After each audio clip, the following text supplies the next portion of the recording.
नमस्ते मेरे प्यारे दोस्तों। हम लोग बिहार एसएससी में अब तक पूछे गए सभी प्रश्नों का सब्जेक्ट वाइज स्टडी कर रहे हैं। अभी तक हम लोग हिस्ट्री, ज्योग्राफी, कला एवं संस्कृति, polity, economics, physics, chemistry, biology से पूछा गया सभी प्रश्नों का स्टडी कर चुके हैं। जो लोग नहीं देखे वो प्ले लिस्ट में जाकर जरूर देख लें।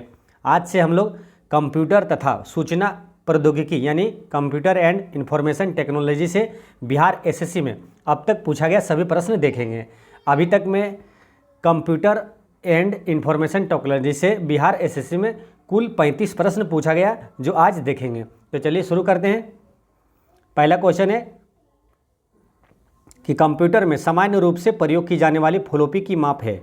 तो कंप्यूटर में प्रयोग की जाने वाली फ्लॉपी माप होती है 5.1/4 और 3.1/2, यानी कि पहले जो कंप्यूटर का फ्लॉपी डिस्क होता था वो 5.25 इंच का होता था, ठीक है। और अभी जो है वो 3.5 इंच का फ्लॉपी बनाया जाता है। तो ये ध्यान रखना है। और इस चैप्टर से एक क्वेश्चन ये पूछा जाता है कि पर्सनल कंप्यूटर का जनक कौन है। तो पर्सनल कंप्यूटर का जनक है हेनरी एडवर्ड रॉबर्ट, है ना। हेनरी एडवर्ड रॉबर्ट ये पर्सनल कंप्यूटर का जनक है। अच्छा, कंप्यूटर का जनक किसे कहा जाता है? तो चार्ल्स बेबेज को कंप्यूटर का जनक कहा जाता है।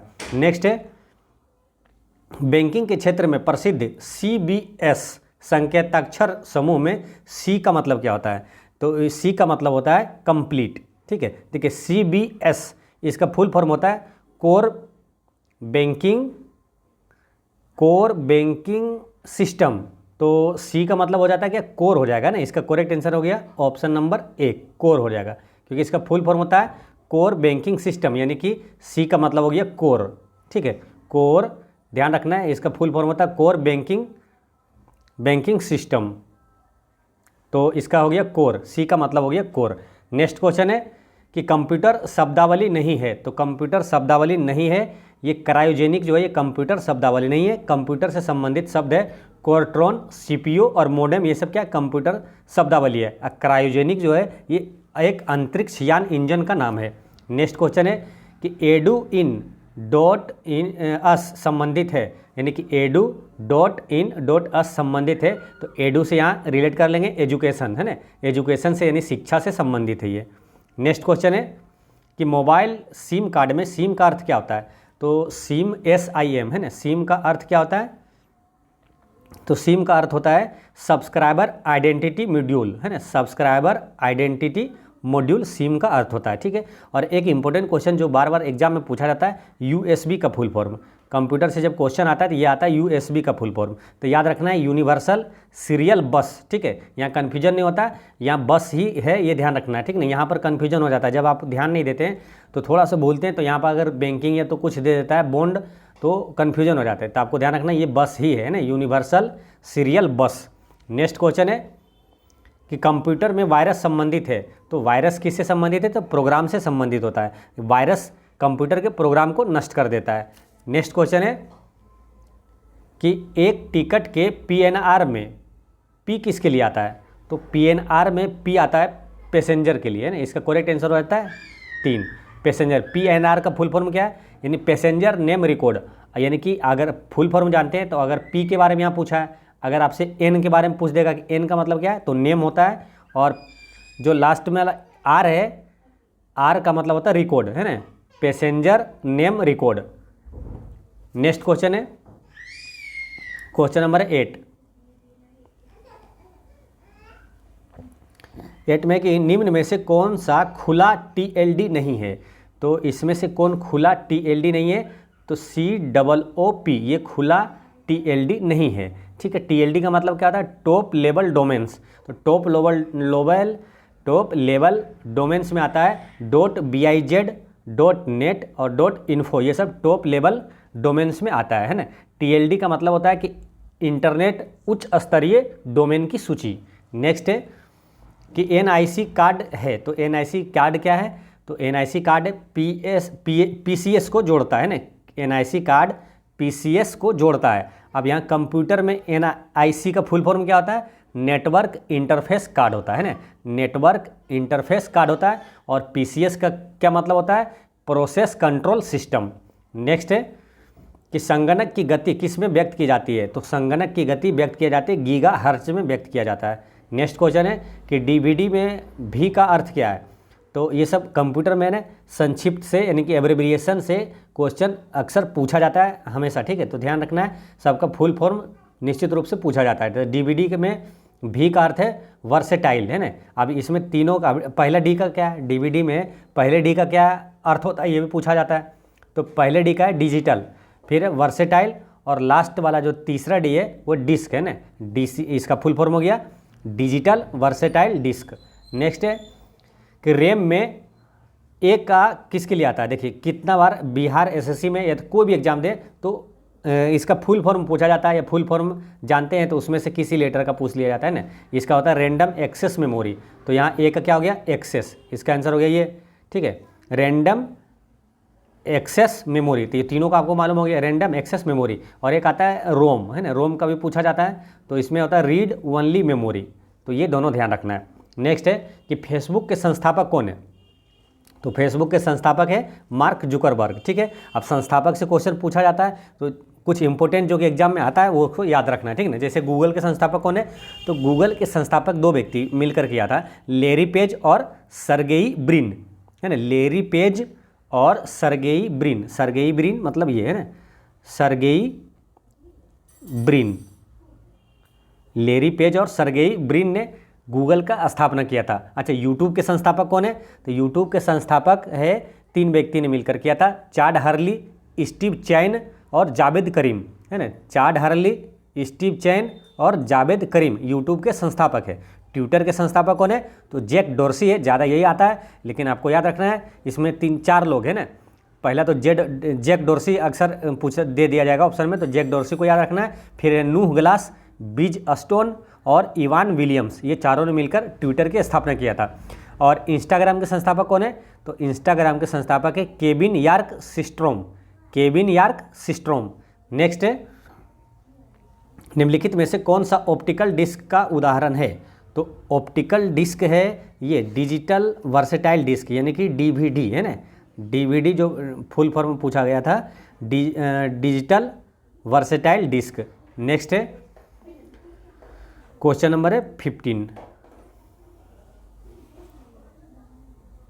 यूनिबेक उदाहरण है। तो यूनिबेक किसका उदाहरण है, तो यूनिबेक है दूसरी पीढ़ी के कंप्यूटर का उदाहरण है, ये दूसरी पीढ़ी का कंप्यूटर है, ठीक है।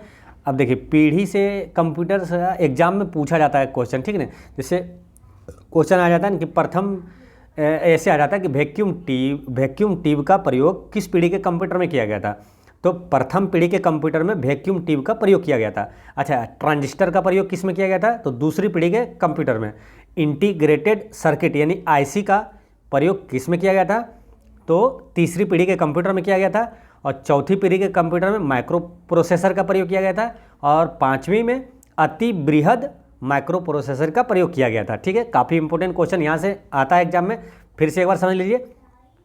पहली पीढ़ी के कंप्यूटर में वैक्यूम ट्यूब, दूसरी में ट्रांजिस्टर, तीसरी में इंटीग्रेटेड सर्किट, और चौथी पीढ़ी के कंप्यूटर में माइक्रो प्रोसेसर, और पाँचवीं पीढ़ी में अति बृहद माइक्रो प्रोसेसर का प्रयोग किया गया है। नेक्स्ट है निम्नलिखित में से कौन सा ऑपरेटिंग सिस्टम नहीं है। तो ऑपरेटिंग सिस्टम नहीं है ओरेकल, है ना। ओरेकल जो है ऑपरेटिंग सिस्टम नहीं है, बाकी डीओसी, विंडोज और लाइनक्स ये सब ऑपरेटिंग सिस्टम है। अब डीओसी का फुल फॉर्म पूछा जाता है तो आपको ध्यान रखना है डिस्क ऑपरेटिंग सिस्टम होता है। नेक्स्ट है कि डेसिमल से बाइनरी में संख्या का परिवर्तन करने वाली युक्ति है। तो इसमें कौन सा मालूम, इनकोडर है, इसका करेक्ट आंसर है एक, है ना, इनकोडर है। इनकोडर एक लॉजिक सर्किट है जिसका इस्तेमाल डेसिमल को तुल्य बाइनरी नंबर में परिवर्तित करने के लिए किया जाता है। नेक्स्ट है कि बाइनरी सिस्टम का आधार क्या है। तो बाइनरी सिस्टम का आधार होता है 1 और 0, है ना। इसका आंसर हो जाएगा ऑप्शन नंबर 2, 1 और 0 बाइनरी सिस्टम का आधार है। नेक्स्ट है कंप्यूटर को बूट के लिए सक्षम होने के लिए क्या जरूरी है। तो कंप्यूटर को बूट के लिए सक्षम होने के लिए ज़रूरी है इसमें और एक ऑपरेटिंग सिस्टम। नेक्स्ट है कि कंट्रोल और बदलाव किस प्रकार की कुंजी है। तो कंट्रोल और बदलाव जो है ये मॉडिफायर है, कंट्रोल और बदलाव ये क्या मॉडिफायर है। नेक्स्ट क्वेश्चन है क्वेश्चन नंबर 21, एक्सेल सूत्र में फॉर्मूला बराबर 20 और स्टार है 10/4, इसका उत्तर क्या होगा? तो ये ऐसे ही है 20 × 10/4 है ना, 4 पंचे 20 यानी 10 पचे 50। इसका करेक्ट आंसर होता है ऑप्शन नंबर 4। नेक्स्ट है कि इसमें से कौन सा संसाधनों के स्थान से कनेक्ट करने के लिए प्रयोग किया जाता है? तो संसाधनों के स्थान से कनेक्ट करने के लिए प्रयोग किया जाता है किसका? तो प्रोटोकॉल का प्रयोग किया जाता है। नेक्स्ट है कि उपयोगकर्ता प्रणाली पर काम करने वाले को क्या कहा जाता है? उपयोगकर्ता प्रणाली पर काम करने वाले को लाइव वेयर कहा जाता है ना। उपयोगकर्ता प्रणाली पर काम करने वाले को लाइव वेयर कहा जाता है। नेक्स्ट है कि इंटरनेट डैश है जबकि वेब डैश है। तो इंटरनेट जो है ये हार्डवेयर की नेटवर्क है, जबकि वेब जो है इंटरनेट जानकारी संसाधन है। ठीक है, ये ध्यान रखना है। और कुछ इंपॉर्टेंट क्वेश्चन यहाँ आता है, जैसे कि भारत में इंटरनेट जो है वो आम जनता के लिए कब शुरू किया गया था? तो 1995 में शुरू किया गया था। हालांकि भारत में इंटरनेट की शुरुआत 1986 में हुआ था, लेकिन वो केवल शैक्षिक एवं अनुसंधान समुदाय के लिए उपलब्ध था। ठीक है, तो ध्यान रखना है, आम जनता के लिए, सभी के लिए इंटरनेट की शुरुआत 1995 में हुआ था। अगर पूछ लिया जाए केवल शैक्षिक और अनुसंधान समुदाय के लिए कब शुरू हुआ था, तो 1986 में शुरू हुआ था। नेक्स्ट है कौन सी कुंजियों से संख्या का इनपुट शीघ्र होता है? तो कौन सी कुंजी से न संख्या का इनपुट जल्दी होता है? तो वो संख्यात्मक कीपैड से जल्दी होता है। ठीक है, ये ध्यान रखना है। नेक्स्ट है क्वेश्चन नंबर 26 है कि रैम क्या है? तो रैम का फुल फॉर्म क्या है? रैंडम एक्सेस मेमोरी है ना, रैंडम एक्सेस मेमोरी। और रोम का क्या होता है? Read only memory. नेक्स्ट है 27 में पूछा गया कि एसटीडी से तात्पर्य है। तो एसटीडी का फुल फॉर्म क्या होता है? तो होता है सब्सक्राइबर ट्रंक डायलिंग। ठीक है, सब्सक्राइबर ट्रंक डायलिंग। इसी तरह एक और आता है आईएसडी है ना, एक एसटीडी होता है, एक होता है आईएसडी। आईएसडी का फुल फॉर्म होता है इंटरनेशनल सब्सक्राइबर डायलिंग। नेक्स्ट है कि पेन से अभिप्राय है, यानी कि जो पेन कार्ड होता है उसका फुल फॉर्म क्या होता है पेन का? तो परमानेंट अकाउंट नंबर होता है ना, परमानेंट अकाउंट नंबर। अच्छा, पेन का जो संख्या कितनी होती है? पेन नंबर कितना अंकों का होता है? तो वो 10 अंकों का होता है। ठीक है, क्योंकि आधार कार्ड वाला है ना, क्वेश्चन पूछा हुआ है कि आधार कार्ड में कितनी संख्या होती है, तो वो 12 अंकों का होता है। नेक्स्ट है कि आईएसटी का फुल फॉर्म क्या होता है? तो आईएसटी जो है ये है इंडियन स्टैंडर्ड टाइम है ना, इंडियन स्टैंडर्ड टाइम। और एक आईएसडी था, आईएसडी का क्या था कि इंटरनेशनल सब्सक्राइबर डायलिंग, और एसटीडी का सब्सक्राइबर ट्रंक डायलिंग। नेक्स्ट है कि माइक्रोसॉफ्ट किसके द्वारा शुरू किया गया था? यानी कि माइक्रोसॉफ्ट के संस्थापक कौन थे? तो बिल गेट्स थे ना, बिल गेट्स थे। कुछ थी वो संस्थापक है इंपॉर्टेंट, फिर यहाँ रिवीजन करेंगे। रिवीजन बार बार इसलिए करेंगे ताकि याद करने का सबसे तरीका शानदार यही होता है रिवीजन है ना। ये रिवीजन से आपको कन्फर्म होता है, कॉन्फिडेंस होता है और आप आसानी से टिक कर देते हैं। ठीक है, तो गूगल के संस्थापक कौन है? लैरी पेज और सर्गेई ब्रिन है। और यूट्यूब के संस्थापक चाड हर्ली, स्टीव जेन और जावेद करीम, ये तीनों मिलकर किया था। और ट्विटर क्या है? जैक डॉर्सी, नूह ग्लास, बिज स्टोन और इवान विलियम्स। और इंस्टाग्राम के संस्थापक है केविन यार्क सिस्ट्रोम। अच्छा, एप्पल के संस्थापक कौन है? तो स्टीव जॉब्स है। और करंट में आपसे पूछा जाएगा स्पेस एक्स के संस्थापक कौन है? तो वो एलन मस्क है। नेक्स्ट है कि डैश सैकड़ों लोगों को पूरे विश्व से बांधता है। तो कौन बांधता है? तो ये है ये वेव है ना, इंटरनेट वेव जो है वो क्या करता है? पूरे विश्व से बांधता है, सैकड़ों लोगों को पूरे विश्व से बांधता है। ठीक है, अब यहाँ पर लेन जो है ना, इसका फुल फॉर्म पूछा जाता है, कई बार एग्जाम में रिपीट भी होता है ना। लोकल एरिया नेटवर्क होता है, और एक होता है वेन, WAN है ना, तो इसका होता है वाइड एरिया नेटवर्क। नेक्स्ट है कि पेन का पूर्ण रूप क्या है? यानी पेन कार्ड का फुल फॉर्म क्या होता है? Permanent account number. ये कितने अंकों का होता है? तो 10 अंकों का होता है। आधार कार्ड में कितने अंकों का? 12 अंकों का होता है। नेक्स्ट है कि भारत में सुपर कंप्यूटर जो सबसे पहले विकसित किया गया उसका नाम क्या था? तो वो परम सरिता है ना, परम 8000 था। इस सुपर कंप्यूटर भारत का पहला सुपर कंप्यूटर था, परम 8000। ठीक है, तो इसका आंसर यहाँ एक है परम सरिता। ठीक है, और परम 8000 जो कंप्यूटर है भारत का पहला सुपर कंप्यूटर, ये कब लॉन्च हुआ था? तो 1991 में ये लॉन्च हुआ था। ठीक है, अच्छा, सुपर कंप्यूटर से क्वेश्चन पूछा जाता है, तो विश्व का पहला सुपर कंप्यूटर कौन था?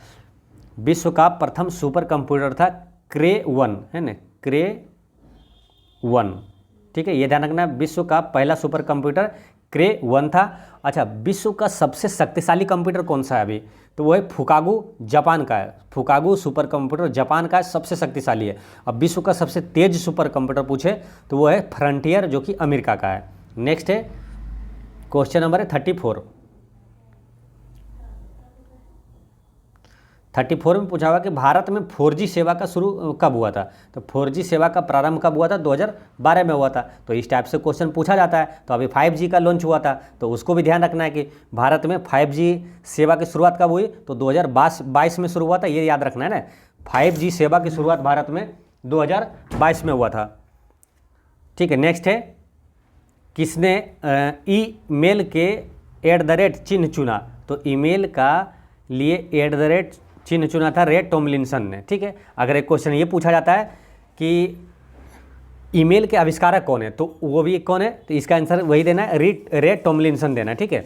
अच्छा, कुछ इंपॉर्टेंट क्वेश्चन यहाँ एग्जाम में बार बार आता है, वो ध्यान रखना है। जैसे www का आविष्कार किसने किया? तो टिम बर्नर्स-ली ने किया था। www का फुल फॉर्म क्या था? वर्ल्ड वाइड वेब, है ना, वर्ल्ड वाइड वेब होता है। और HTTP का आविष्कार किसने किया? तो वो भी किसने किया था? टिम बर्नर्स-ली ने ही किया था, है ना। देखिए फिर से याद रखना है, www और HTTP ये दोनों का आविष्कार किसने किया? तो टिम बर्नर्स-ली ने ही किया था। और HTTP का भी फुल फॉर्म पूछा जाता है, तो HTTP का फुल फॉर्म होता है हाइपर टेक्स्ट, है ना, HTTP hyper text transfer protocol. तो ये आपको याद रखना है। तो दोस्तों, इस तरह से आपका बिहार SSC में पूछा गया अब तक सभी प्रश्न होता है समाप्त, क्योंकि अब 36 से जो है वो देखिए बिहार दरोगा का क्वेश्चन आ रहा है ना। तो बिहार SSC में अब तक है ना 35 क्वेश्चन ही पूछा गया है। और ये बिहार दरोगा का ये क्वेश्चन है, इसको भी एक देख लेते हैं, है ना। मोबाइल सेल फोन के काम करने के लिए कौन सा अति आवश्यक है? तो इसमें क्या है, काम करने में अनुकूल हैंडसेट, ये सही है। सेवा प्रदाता नेटवर्क भी, नेट भी चाहिए मोबाइल यूज करने के लिए, सिम कार्ड भी चाहिए, यानी इसका करेक्ट आंसर होता है उपर्युक्त सभी। तो इस तरह से कंप्यूटर एंड इंफॉर्मेशन टेक्नोलॉजी से अब तक पूछा गया सभी प्रश्न होता है समाप्त। और कल से हम लोग शुरू करेंगे, सब्जेक्ट है वो आविष्कार और आविष्कारक। इससे पूछा हुआ अब तक बिहार SSC में जितने भी प्रश्न पूछे गए हैं, तो सभी को देखेंगे, आविष्कार और आविष्कारक से पूछा हुआ, ठीक है। तो और कल हमने आपसे क्वेश्चन पूछा था कि केंद्रीय मंत्रिपरिषद सामूहिक रूप से किसके प्रति उत्तरदायी होता है? तो इसका आंसर है लोकसभा के प्रति उत्तरदायी होता है। और आज का क्वेश्चन है कि वास्को डी गामा भारत कब आया था, ठीक है। तो इसका आंसर दीजिएगा। और जो लोग वास्को डी गामा के बारे में कुछ और जानते हैं तो वो एक्स्ट्रा फैक्ट्स भी लिखेंगे। इससे आपके लिए बहुत अच्छा प्रैक्टिस रहेगा और आपके एग्जाम के लिए अगर आप तैयारी करते हैं, ठीक है, तो आपके लिए बहुत ज़रूरी होता है ये सब चीज़ें कि अधिक से अधिक प्रैक्टिस करना। तो वास्को डी गामा, मैंने क्वेश्चन पूछा कि वास्को डी गामा भारत कब आया। अगर आप जानते हैं कि वास्को डी गामा भारत में कहाँ पर आया, यानी कि भारत में सबसे पहले वह कहाँ पर आया था, किस राज्य में आया था, और वहाँ पर उसका किसने स्वागत किया था, तो जितना आप जानते हैं वास्को डी गामा के बारे में आप सब लिखेंगे, ठीक है, तो मज़ा आएगा।